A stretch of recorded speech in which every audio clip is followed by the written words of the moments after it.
یه تیکه از استندآپ ابوطالب رو ببینید که درباره معلمان توش صحبت میکنه. یکی از معلمان ما ران سرویس من بود. ما چجوری رو نمی‌دیدیم. بعد ما می‌افتادیم بریم خونم، این میاد تو کارباش معلم میومد. بابا ما خبر نداریم که من وقتی اینو دیدم به عنوان یک معلم واقعا ناراحت شدم، چون از لحاظ روانشناسی وقتی انسان‌ها از یک زخم عبور نکردن تحمل شوخی درباره اون رو نمیتونن داشته باشن، یا حداقل اینکه تحمل شوخی درباره زخمشون خیلی براشون سخته. اما باید قبول کنیم که بیشتر همکاران من برای تأمین معیشت خودشون مجبورن که شغل دیگه‌ای به جز شغل شریف معلمی که نماد تربیت و آگاهی و منزلت داشته باشن و این تضاد نقش باعث ایجاد شوک شناختی در مخاطب میشه.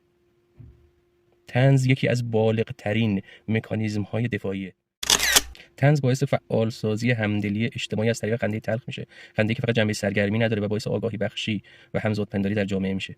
حداقل مزیت این نوع طنز اینه که انکار اجتماعی رو میشکنه. وقتی شما دارید به یک فاجعه میخندید نمیتونید وانمود کنید که همچین مشکلی در جامعه وجود نداره. موفق و پیروز باشید.